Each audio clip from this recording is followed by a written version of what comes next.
All right. Hello, everybody, and welcome to you today.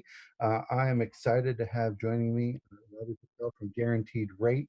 He is Mhm. a fantastic lender here in the Northern Kentucky market, and he's going to be talking with us a little bit about different types of loans, which we're recording this in all fairness at a time where the market is crazy and a lot of things are changing, right?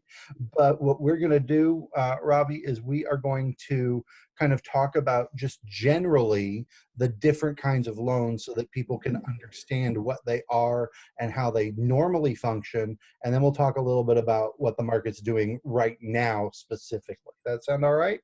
Yeah, sounds good.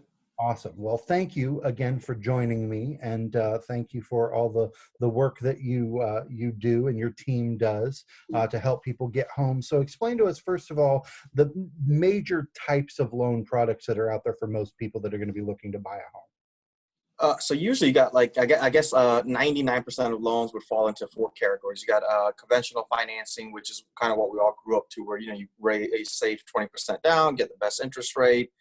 Very traditional Fannie or Freddie guidelines and things of that nature. It's conventional financing, FHA, which is through the government, and then you got VA for veterans, Mhm. and then USDA, which is 100% financing for um, homes in rural areas and things of that nature. So those are the four major loan programs.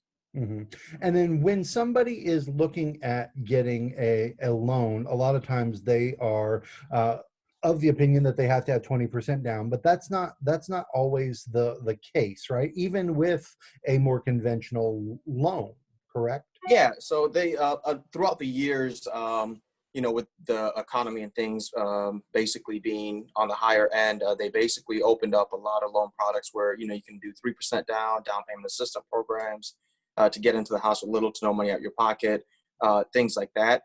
With everything going on with the COVID-19 over the last 30 to 45 days, um, week by week, all this changes. I would say day by day, everything changes, right? So a lot of those programs are going to tighten up their guidelines. They're going to tighten up their debt to income ratios and their credit score requirements. But there is a ton of mortgage products out there available for clients that have little to no money saved up. But it's more so just kind of looking at the bigger picture as well, like their 401k and things of that nature. So. Right. And when all of this settles down and what's going on in the world right now with COVID-19, most experts are expecting that there will still be a tightening for a little while, but that it will settle back to kind of what we were seeing the beginning of the year, right? Yeah, definitely. I mean, before everything, before the whole quarantine happened and COVID-19 and stuff like that, the rules and regulations that the government did put in place, or Fannie or Freddie that they put in place, they were pretty good. It was working. Employment data was low. Mortgage forbearance ratios were low. Foreclosures were low, and things like that. So the guidelines that we had in place before all this happened, they weren't as bad as, let's say, 2008 or 2009, where basically anybody with a pulse could get a loan, right? So we do hope that once we come out of this, the economy kind of gets back to where um, it used to be. It's not going to get there anytime soon. It's not going to happen overnight. It's going to take some time, but we think that once that happens, we'll kind of go back to how things used to be at that point. So. Right. So let's talk about, again, we're talking generally at the moment the different kinds of loans. So explain what like an FHA loan is and why somebody would want that if they're maybe a first-time home buyer and never bought a home before versus a conventional or a different kind of loan product. Yeah, so FHA was a loan program that started back in the 30s for individuals with like low credit, or try to keep their cash out of pocket as low as possible. So that requires 3.5% down payment. We as a company in the recent weeks are going down to 620 minimum credit score, but there are different, I guess, requirements. If you're between 620 and 640, or 640 and 680, and then 680 or higher. Mm. Those are things that we kind of put in place to make sure that we're putting our clients in a position to not just be able to get into a house, but be able to make those mortgage payments because of everything going on. So, and again, these things change day to day, but yeah, FHA, 3.5% down payment. The state of Kentucky, it's called Kentucky Housing Corporation. They do have a $6,000 down payment assistance that Mhm. you can get to help you with that down payment assistance if that's what's needed at that point. And that's great again for somebody who maybe they don't have a lot of money to be able to put down, but they have income, they have a they have a job, they have decent credit, they just don't have a whole lot of savings, right? Yeah. Yeah. And so they can qualify for that. Are there other kinds of down payment assistance that are available in our market on a usual So basis? So I know usually you have the River City funds. You got the city of Covington, Newport, Ludlow, Dayton, and Bellevue.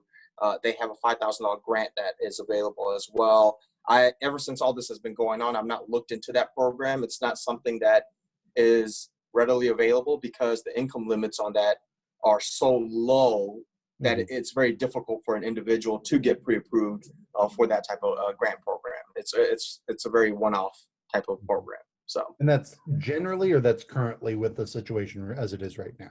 that's just generally it. Yeah, that's generally because I think the income limits on that is around like 41 or 42,000 household income. So Okay. even if you're not on the mortgage, but you also have a job or a part-time job, they're going to look at the total picture. And if you're Gotcha. above, even if you're a dollar above that, they're going to say, hey, we can't basically give you the $5,000 grant. So Mhm, mhm. yeah, So the main program for a down payment assistance is going to be it's the going to be Kentucky Kentucky housing. housing. Yes. Mhm. Yep. Now, compared to a conventional loan, like what's the benefit of an FHA loan versus a conventional loan for most people? So usually, so FHA loans, they have upfront mortgage insurance. So basically, let's say you're buying $100,000 house, they're going to take 1.75% of that and finance that back into the loan. Even though you're bringing 3.5% down payment, thinking that your loan amount is going to be 96,500, your Mhm. loan amount is actually going to be higher than that because they're financing a certain percentage back into the loan. And you have monthly mortgage insurance on an FHA loan, which is basically there for the life of the loan. It's never going to go away, regardless how much you pay the principal balance down and things of that nature. Conventional financing is you have PMI if you put less than 20% down, but once you get to 80% of the actual value of your, like, I guess your loan to value, you Mhm. can request the mortgage company to remove the PMI at 78%. They legally have to remove it.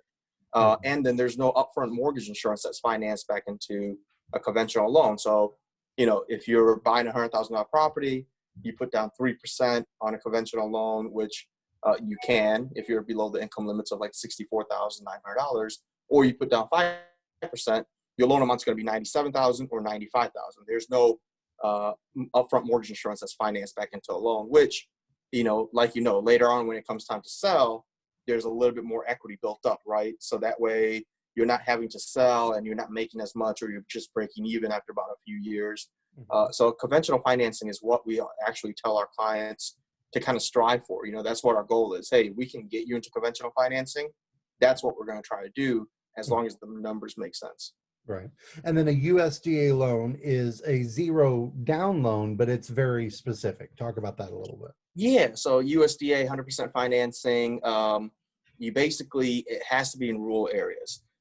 So when you find a property, let's say somewhere in Independence or Warsaw or something, there's some areas around here. You have to basically look online and say, hey, is this a property eligible for USDA financing? If Mhm. it is, then that's check number one, right? Then you move on to the next step, which is my household income below a certain amount? And I think as of right now, USD is in that 92 or 93K household income or less, up Mhm. to like 5 people. So let's say if you got a spouse that's on the mortgage and they're making 70,000, and the other spouse is not on the mortgage, but they're making about 40,000. Well, you might be over the income limits for USDA financing. But Gotcha. if you're not, then that's a very great loan product. So if the property is eligible for USDA financing and you're below the income limits, then you're going to get 100% financing, nothing out of your pocket when it comes to down payment. And the interest rates are super, super low right now. Like I just locked one in, today's what, April 15th. I locked one in on April the 13th at 2.75 on a 30-year fix Wow. on a USDA loan. So I think his estimated cash to close was like $100. And so most likely by the time we get to the closing table, it's going to be zero. Mhm. And the house that he's purchasing is in that 200K range. Mhm. But he makes 75 and he's by himself and he qualifies, and the house is in Independence, which is in rural areas. and that qualified. So very great loan product. I mean, if that is available to you and that property's eligible, then that's probably the route that you want to go. So. And then the other major one is the VA loan, but again, that's very specific as well. Talk about that. Yeah, so VA for veterans, right? So at this point, the VA is doing a very good job to help veterans get into homes. They believe in home ownership to kind of create that stability in the household and for the veteran and things like that. Those rates are extremely low too. I just locked 4 in this week. A couple of them were refinances, a couple of them were purchases at 2.75 on a 30-year fix. 100% financing. We at Guarantee Rate have waived our lender fees for VA financing for the entire year. So that's about $1,240 in lender fees that you're going to be saving that you might not need to ask for in closing costs from the seller, or it's not coming out your pocket. So that's huge. And it's not tacking on to the rate, right? I just told you, we just basically locked in at 2.75. So it's not like we're increasing the rate to give you lender credits. No, we're basically saying, hey, we're going to try to get you the best rate possible, and we're going to go ahead and waive our lender fees. The VA, it's 100% financing, but they do have a VA funding fee. And the funding fee just all depends on the certificate of eligibility from the veteran. Some are exempt from the funding fee and some are not. That's what we kind of do a case-by-case basis and let you know what that funding fee looks like, and that's all financed back into the loan. So sure. Now, are there specific areas for a VA loan, or can a veteran look anywhere? Yeah, anywhere. It's not like USDA, which is just in rural areas. VA, any single-family house, townhome, condo, and things like that. If it is a condo, they do have to be VA approved. So we would have to kind of pay attention to that at that point. So, so somebody who wants to buy a house, again, first-time home buyer, they've never bought before. How, obviously, if they're a veteran, then that's a little bit different. But for anybody else, how do they know what kind of loan product they may want to look at? Or is that having the conversation with you and looking at the credit and stuff? How does that work? So I always let my clients know that the first thing that we always look at is your credit score, right? Because your credit score is going to dictate which loan programs become available to you. Obviously, the higher the credit score, the more loan programs are available to you. So that's what we do. We get an application, we review the credit, and we see, hey, is there anything on there that we can help improve it within a short period of time? Because if we can, and we have a week or two to do that, then you're going to set yourself up for success when it comes to getting a better mortgage product or better rate. But once we pull your credit, that kind of puts you in a category of, okay, these are the loan products that are available.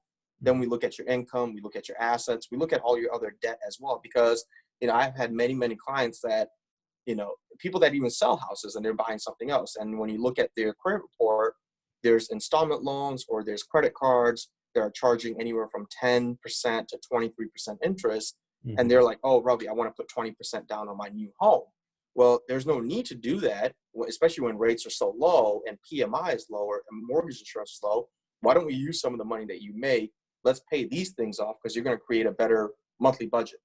So we look at everything from credit score to income to assets, and then we come up with a good game plan and say, hey, these are the 1 or 2 loan products that make sense. And if we go this route, this is what the payment looks like. This is what the cash to close looks like. And if we go this route, this is what that looks like. And kind of just sit down and have, a one-on-one with the client and their family and kind of come up with a good game plan at that point. So it's almost like a financial advisor, only you're not helping them pick stocks. Yes, basically. Yeah. I mean, I would say real estate is the biggest stock that you're probably going to own in your life, right? So a lot of people think of it in the sense that it's the biggest safety net that you can have in your life is real estate. Right now, a lot of individuals going through COVID-19, they might have tying up on their monthly budgets. A lot of my clients are saying, hey, Robbie, let's look into refinancing, because you skip a month when it comes to a mortgage payment. You get the money that you have in your current escrow account. And if your credit score is where it needs to be and you haven't been late on your mortgage, it's a very simple process to start the refi process and then basically close within 30 to 45 days, right? So they're using that real estate that they own as a safety net during these times. And right now, a lot of people the last 3-4 years, I'm sure you heard it, like, oh, I can't wait till the market turns. I want to go out and buy property, or, the market needs to be, instead of a seller's market, it needs to be a buyer's market. Well, we might see that happening in the next 3 months or 6 months. So Mhm. those people that were on the fence the last 3, 4 years, they might need to go ahead and say, hey, let's go ahead and get pre-approved. Let's see where we stand. And then once the market shifts a little bit, if there's a few properties out there for investors that they can kind of, pick up and put into their portfolio, it's a good chance to do all that right now. So, Absolutely. Now, again, let's pivot and talk specifically about this market with what's going on with COVID-19, because again, it's changed drastically over the last few weeks. A lot yeah. of people might have heard the news coming from, I think it was JP Morgan Chase, with Hmm. they're not doing anything that's not a 700 or above credit score and 20% down. They're not even looking at anything else. So for somebody that wants to buy a house, maybe even needs to buy a house, a job change, a family situation change, and they're looking at that, that can create a lot of fear and anxiety. So kind of what does it look like now for people? So, what does it look like now? And what looks like now might not look like tomorrow, right? That's the thing. A lot of things have changed over the last few weeks, as you've mentioned. A lot of the bigger banks, they're they're worried about what's happening because a lot of the forbearance phone calls are going through the roof. A lot of people are getting 30-day lates on their mortgage, and a lot of servicers are having issues on their balance sheets. So, what's happening is a lot of these major banks are saying, "Hey, 700 credit score, 20% down. That's really the only way we're going to look at this at this point." Uh, and that was Chase. There's a few other major banks that might be following them within the next few days.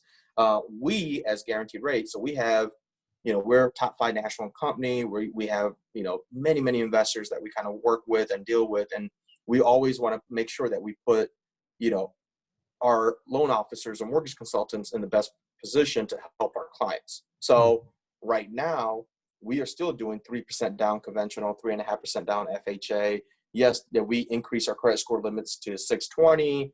Are we going to add a few things on the back end, let's say 2 months of reserves and whatnot? We are doing these things Mhm. as a company from Guaranteed Rate. And each mortgage company is going to be a little bit different, more so now than ever before, right? Because in the last 3, 4 years, it's almost has been like where everybody's playing on the same football field or everyone's playing on the same field. Well, that field has changed drastically for a lot of people. Mhm. Um, so you'll see a lot of things on news saying, oh, this bank is doing that or this bank is doing this and whatnot. And it can get a lot of home buyers worried and say, oh my God, that's it. I can't, I don't have 20% or I don't have a 700 credit score or I don't have this or that.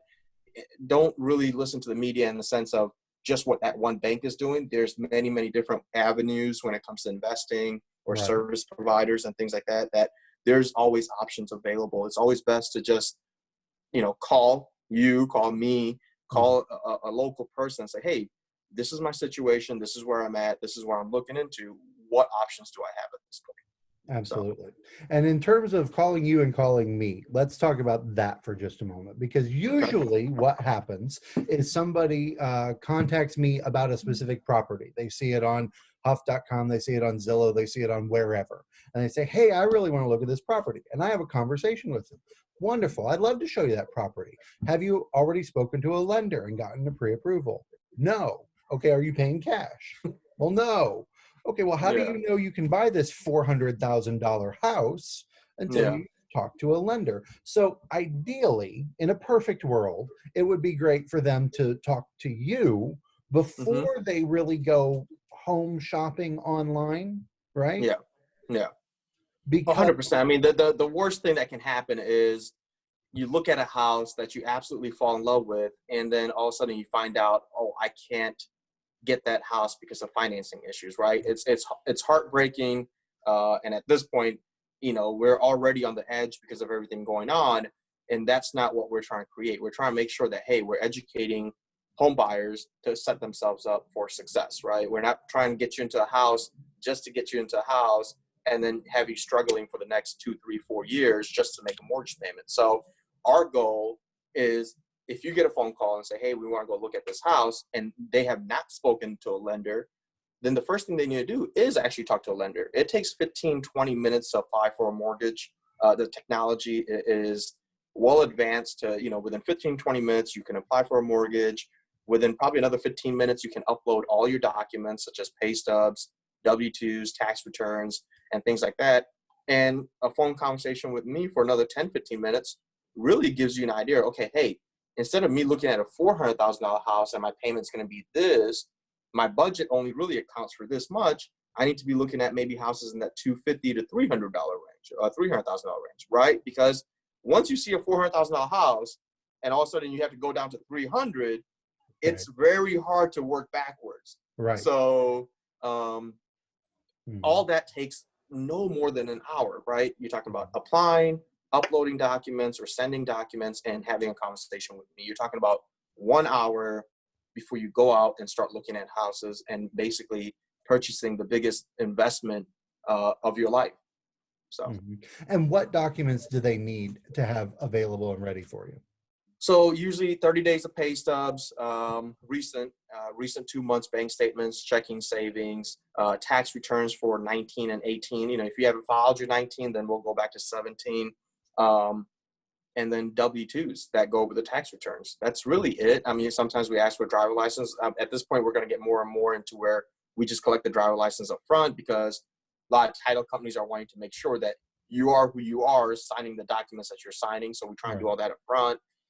If you're self-employed, 2 years tax returns, all your K-1s, recent bank statements. It changes a little bit, but not much, right? It's always, the main thing is pay stubs, bank statements, and tax returns. And the reason why we want to see tax returns is because we want to make sure that, hey, your income has been improving year over year, or what you're getting paid now kind of reflects what you've been getting paid for the last couple of years as well, because that kind of all shows a picture, right? If you, in 2018, if your W-2 income was 5,000, and then 2019 your W-2 income was 5,000, then all of a sudden you send me a pay stub and it shows that you're on track to make 100,000. Well, something's not adding up, and I need to make sure that, hey, we have the picture, we're painting the picture that we need to paint to make sure that we get you approved for a mortgage. Mhm. So Absolutely. So if somebody wants to reach out to you, start this process, have a conversation, how do they get a hold of you?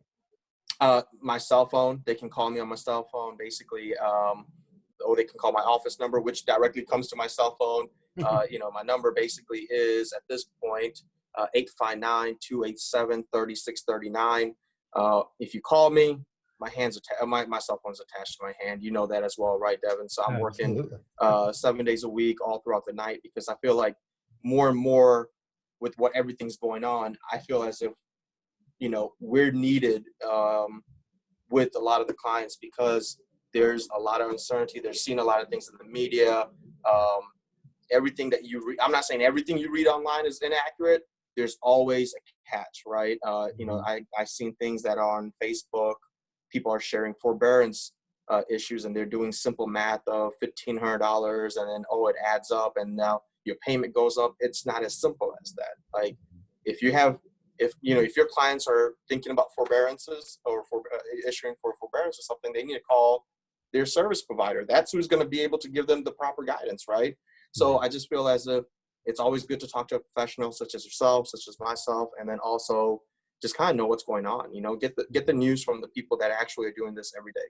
So Absolutely. Well, and that's what I always tell my folks whenever they start talking about numbers. I say, I'm not the money person. You need to talk to the money person. I yeah, can give you a little bit, but I can be wrong because I don't do that every day. I show houses. yeah. You handle the You money. do real estate, and that's what, when people start asking me about real estate, or hey, I'm looking in this areas and these are the values, or I'm looking at this buy level, or I'm looking at this ranch. I'm like, no, you just talk to Devin. That's who the professional is. He deals with the real estate. I deal with the finances, right? Because you know, there's no need to blend, even though the both are connected by the hip. There's no need to blend it Mhm. and know that, oh, this is what's going on in the real estate industry when you're just a mortgage consultant, and so vice versa. Mhm. So we see changes happening in our industry every day. We wake up and say, oh, what changes are going to be done today?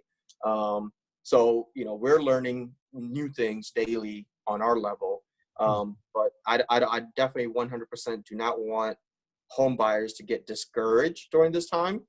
It's still a great time to purchase a house if your job, if you have not been laid off, you're still working, and you know that, hey, you're going to continue to be working and income is coming in, and you have all your finances straightened out and in line, it's still a perfect time to buy. Interest rates are still historically low. If not, they've never been lower. Mhm. But if you know that, hey, maybe in a few weeks, I don't know what's going to happen with my job, or after a month, I don't know what's going on, then maybe, yeah, hey, let's take a step back. Let's figure all this out and Mhm. then move forward, right? Because we definitely want to just put you in the best position.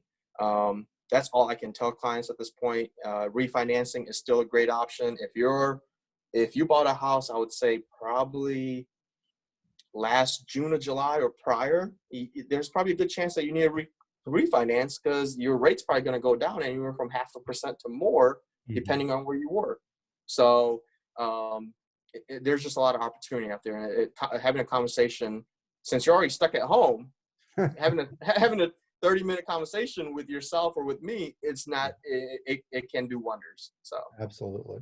Absolutely. Well, thank you so much for this fantastic information. One more time, give us your phone number if somebody wants to reach out. yeah, 859-287-3639. All right. Thank you so much, Robbie. Awesome. Appreciate it. Yeah, Have a great thank you, day. sir.